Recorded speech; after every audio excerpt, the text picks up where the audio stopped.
Good morning, class. My name is Lawrence Adesheke, and this is my final presentation for Management 8155. Thank you very much for watching. Now, I'm going to talk about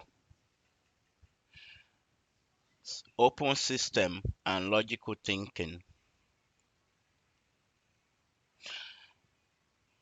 We learned that any living organism can be considered as an open system, and we know that all open systems can either be closed or they can open.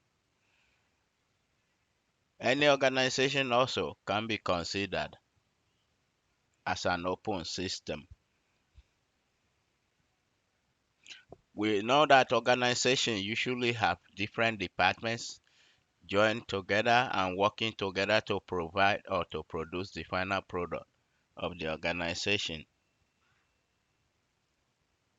Now, for this presentation or for the class project, I choose NASA to study and analyze.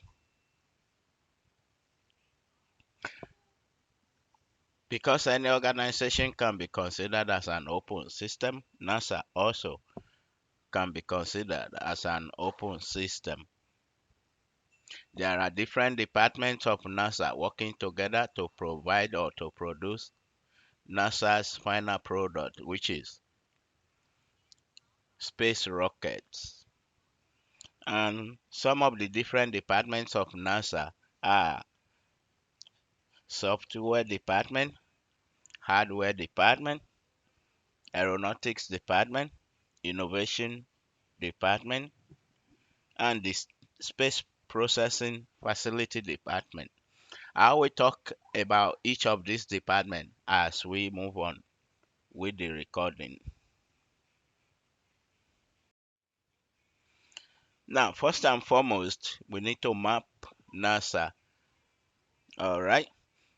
And the mapping I'm going to be presenting to you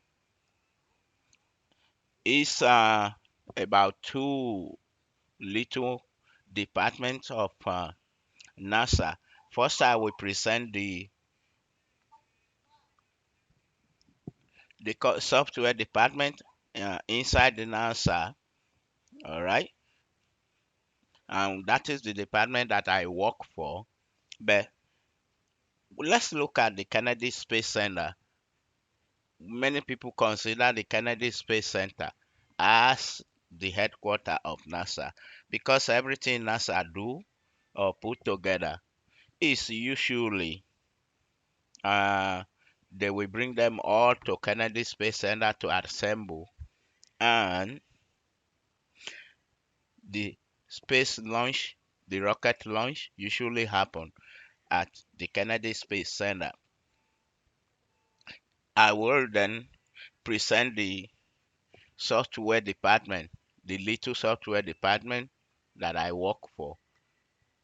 That's that's my department at NASA. You can see that we have the Office of Director looking at the Kennedy Space Center map. We have the General Inspector Office, and we have different departments below that. We have the Launch Service Department, Deep Space Logistics Department, Exploration Research and Technology Program Department, and so on and so forth. Now, for the software department, it starts with the project manager. Every department has project manager inside NASA, and you can see there are three departments under the software, the project manager department.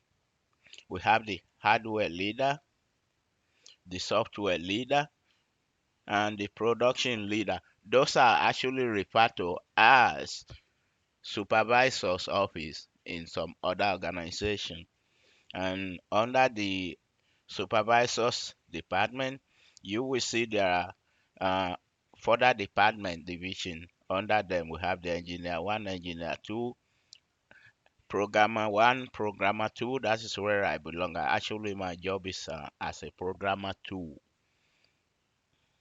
Then we have the line leader one, line leader two, and so on and so forth. And this shows the constellation map inside NASA. Meanwhile, about few years ago, let's around 2004 to be precise, the president of the United States, um, which is under President George Bush Jr. that time, thought that it's better for NASA to be producing space rockets that can go very, very far to deep space and way, way, way outer space. And he called that project as Constellation Project. All right, and it was commissioned for NASA to work on. So that way, NASA will be producing space rockets that are going very far, very, very far. They can even provide a space rocket that could transport some astronauts and regular strangers or regular people to places like Mars, Jupiter, and further and further. Now, how did NASA convert their input to output? That involves two departments inside NASA. Most of what NASA work on is actually handled by that two department, the software department as well as the hardware department. And as we know, the hardware department, they put together all the stuff that NASA that invite people to come and watch the launch. They can see the hardware department and they can touch them. What the hardware department produce also can be seen and touched. They provide the astronaut module. That's where the astronaut people going into space usually sit and control the space rocket. They provide the fuel tanks. Everybody that see the picture of space rocket launched usually see the two giant tanks attached to the sides of the space rocket to provide the fuel tanks. And believe me, these are huge fuel tanks, very, very huge. Then they provide the parachutes. This is used usually when the rocket is coming back to the planet, to this Earth. And they provide the landing module and the actual space rocket themselves. Now, for the software department, it's actually opposite of the hardware department in the sense that many people don't see what software department can produce or they produce to control the rocket. Everything produced by the software department is used mainly by the rocket that can be used to control module inside the rocket. All right, and that is being used by the astronaut to control and to correct to control the rocket while they are flying. And the control module inside flight control the flight control room, everybody watching the rocket launch inside the TV anywhere in the world, you will see those guys in the control room wearing suit and ties, and they know when the rocket is going to lift off. They count, usually they counting the launch time, like minus 10, minus 9, minus all the way to minus 0. or when the zero counting is reached, that means that's when the rocket will lift off.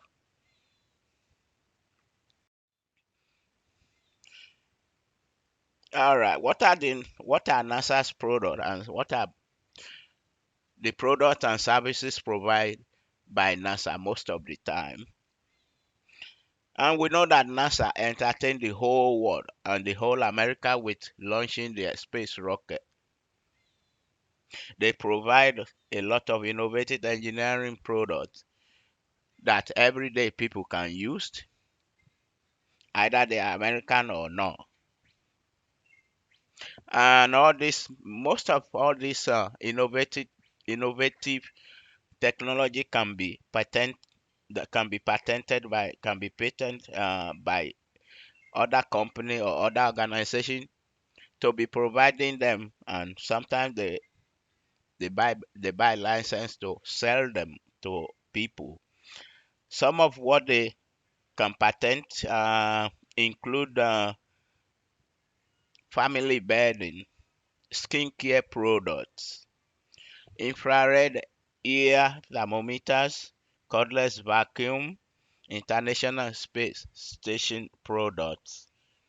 Now, NASA is also involved in out of this world garden or farm research inside the International Space Station.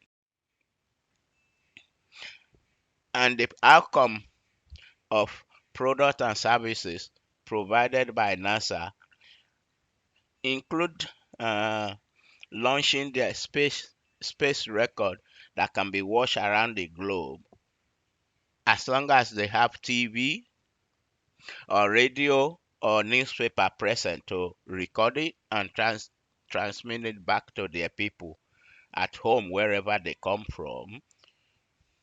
Now, the United States government official, including the president, the Congress, etc., they control NASA, everything NASA does. All right, and everything NASA does to launch rocket is usually for the American citizen, and other presidents from around the world can come and watch the launch. All right. Sometimes the mass media will be present, like the radio, the TV, the newspaper, to record the launch and send it back to their people or go back to show it to their people.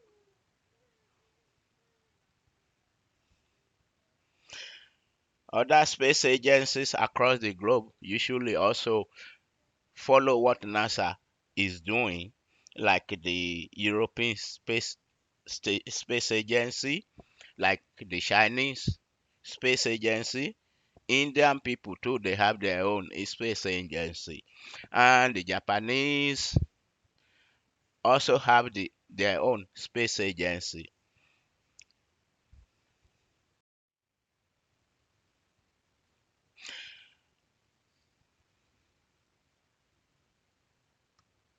All right, about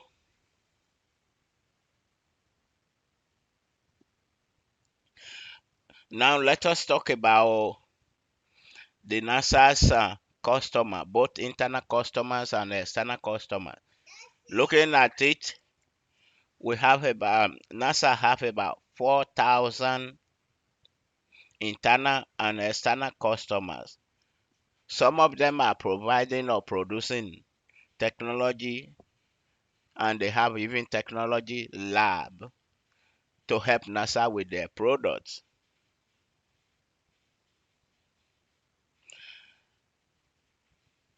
Some of the internal or external customers have been actually promoted to become NASA's partner. They join NASA when they are doing production, when they are producing their products. Some are so vital to NASA's operation, and some are contractors to produce technology to support with technology. And some of the laboratories being run by some of these customers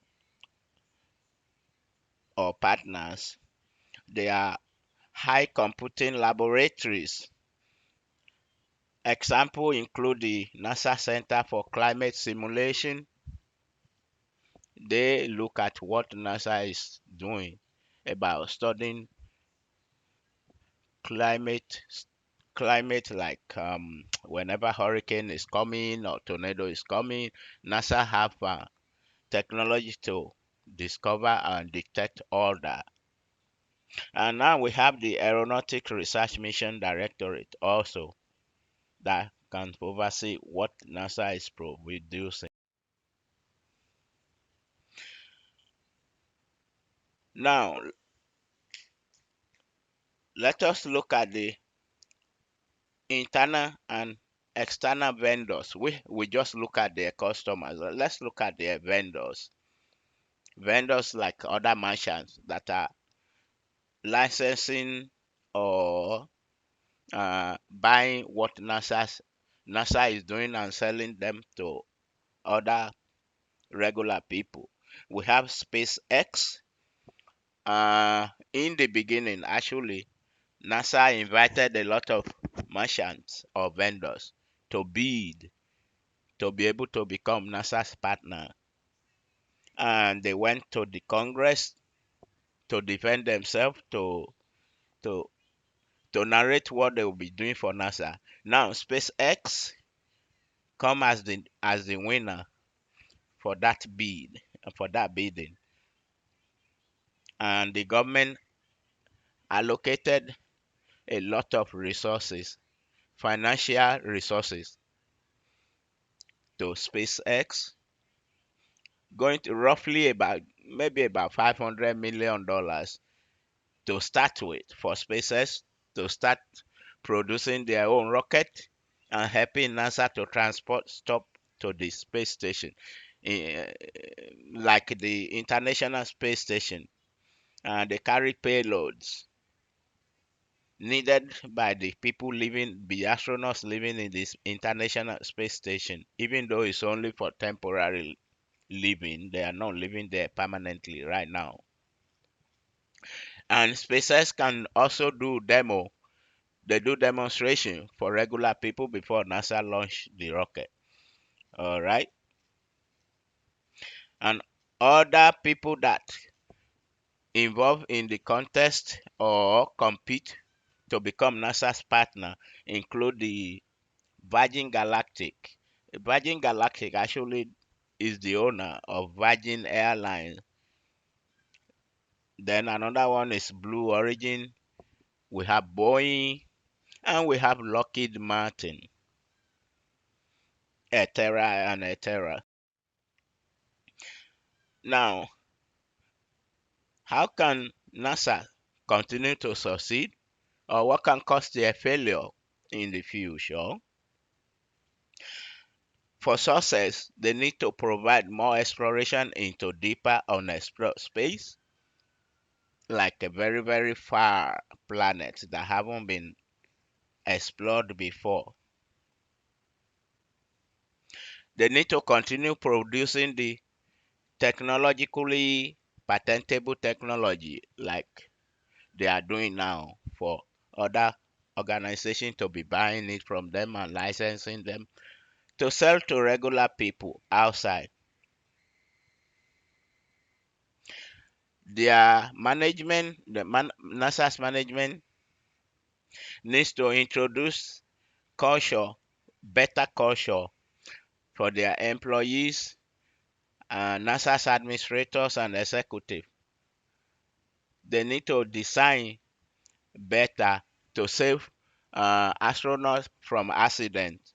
We have NASA have about two or three fatal accidents before, and now they need to continue improving how they design their rocket or the space rocket, such that accident will not happen and we won't lose lives, astronaut lives. I mean, they need to control their real estate better.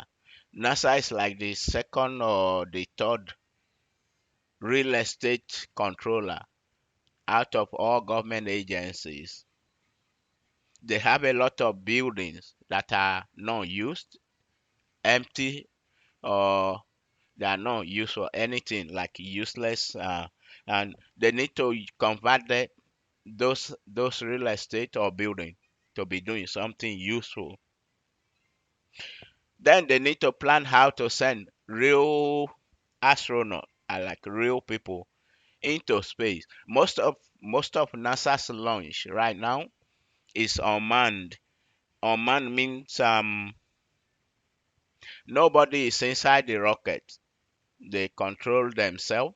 They do themselves. They go to the moon. They go to anywhere they launch to go right now is unmanned. It's nobody's controlling. But they need to send people. Actually, let's say send people. Actually, send people to Mars, etc.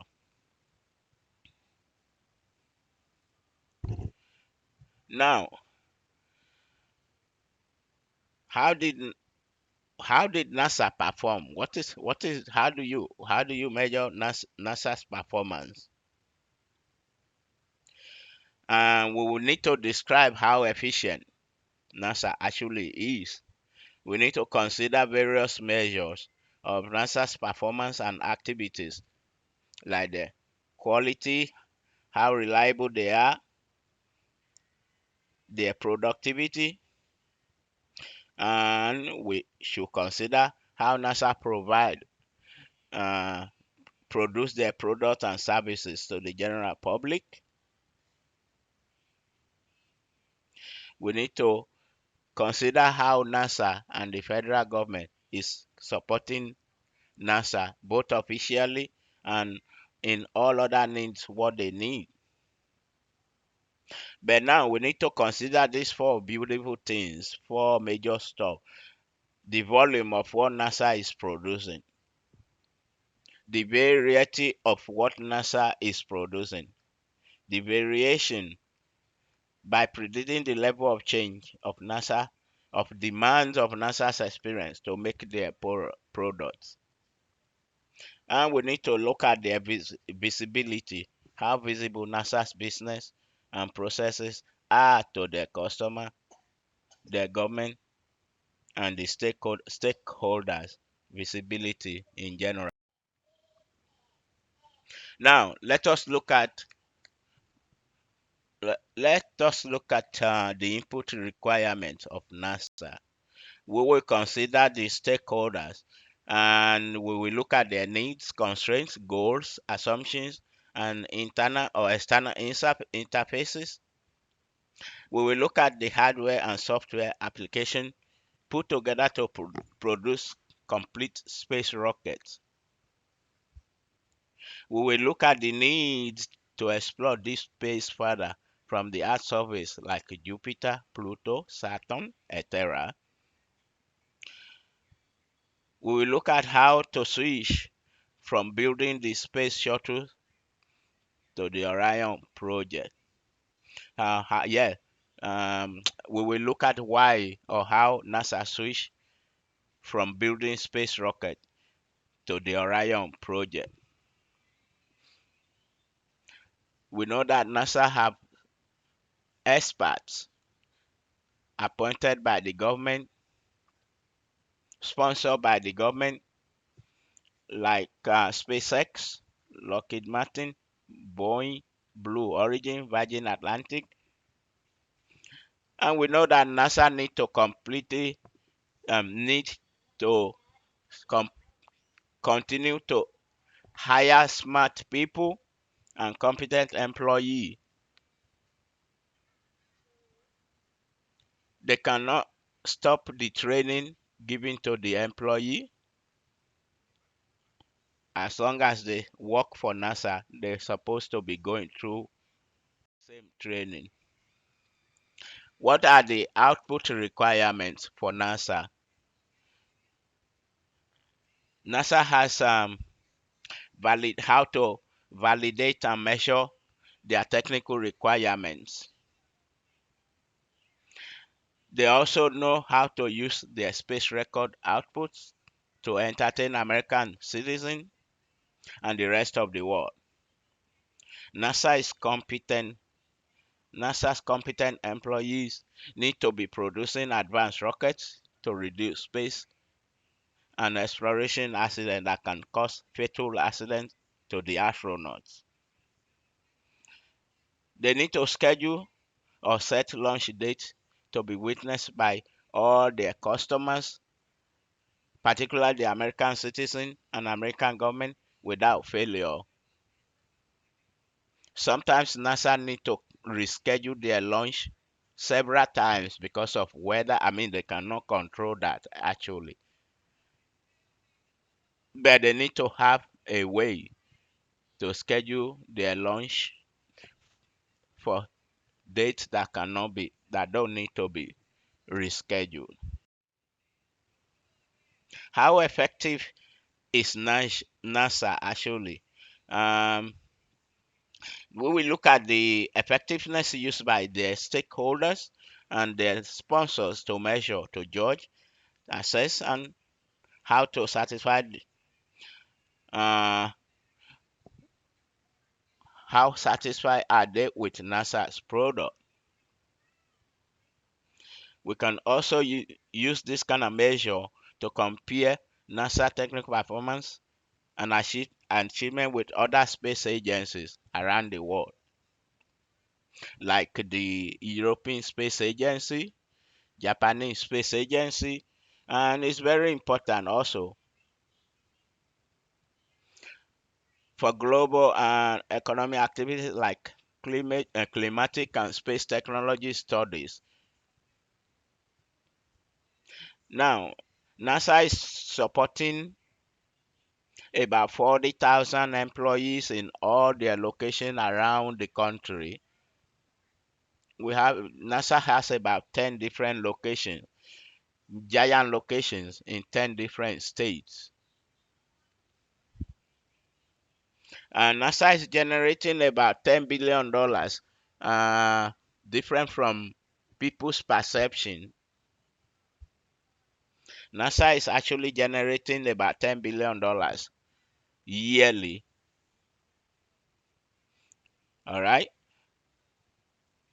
And because majority of people don't know why NASA is wasting money to space, they don't know what NASA is studying in space, etc. But on the contrary, though, NASA is paying close to 40,000 employees' salary, and NASA is producing or generating about $10 billion yearly. And how efficient is NASA?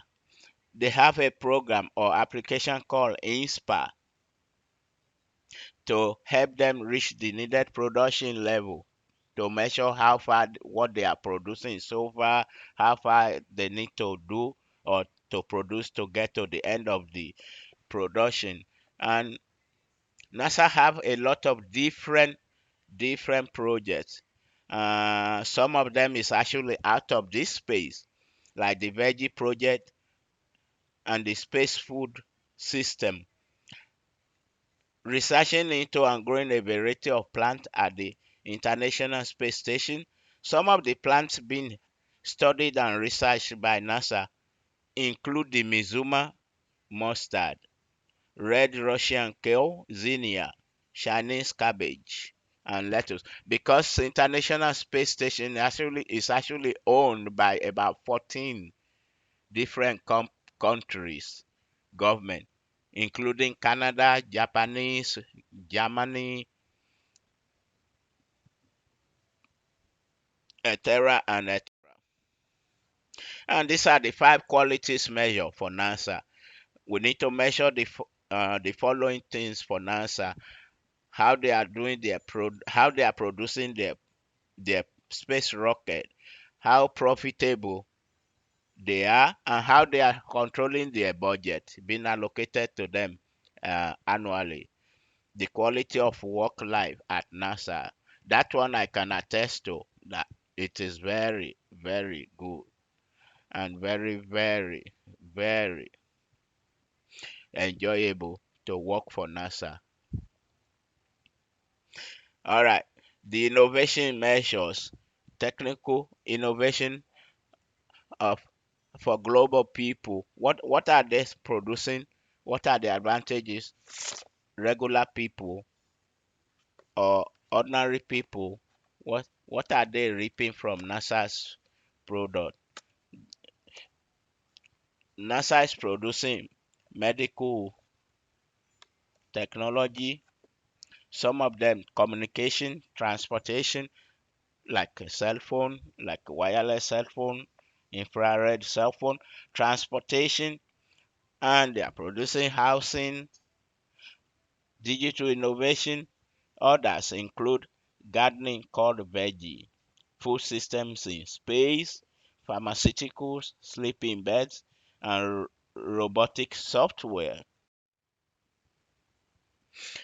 Now, how can NASA improve their performance?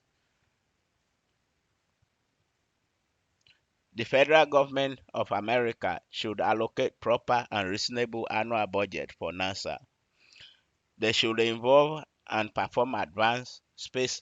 NASA should involve and perform advanced space exploration project. NASA should compare themselves. They should continue to compare themselves to all other space agencies around the world. They should control and maintain a good real estate, machinery, and other infrastructure. They should aim to become more efficient, effective, to become more profitable in the future. And they should keep and continue to hire more smart and knowledgeable employees. All right.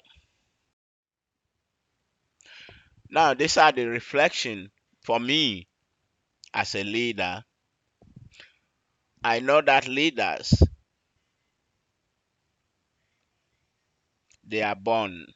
Some people are born to be a good leader.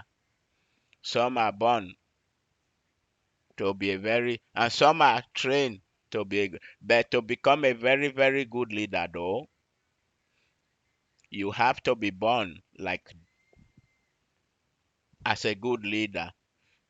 Leaders are non-made. You cannot make someone to become very, very good leader. You can train people to become a good leader. However, there are so many types of leaders.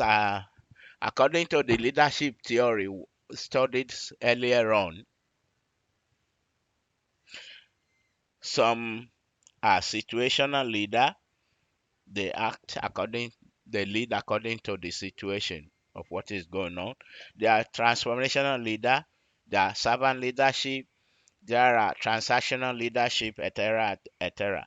But looking at the Bible, referring back to the Bible, I know that Jesus Christ himself set an example of servant leadership. He proclaimed that to be a very good leader, you don't have to give control command, you don't have to command people, you can help other people. So for me, my leadership style is to shift towards the servant leadership by treating everybody with respect, giving followers the chance to participate in the conversation rather than controlling them and speaking without letting them speak. I always give way, or I always permit two-way conversation. However, as a researcher, this class taught me a lot about becoming a good researcher. I have researched company like NASA for this class project, and I have learned a lot from that research. So I know there is no end to what people can learn and study or research and find out. So I will continue to research and study all along for the rest of my life. Thank you very much This class has taught me a lot, and I will never forget that. Thank you and have a good day. Thanks for listening to this presentation and have a very good day. Bye.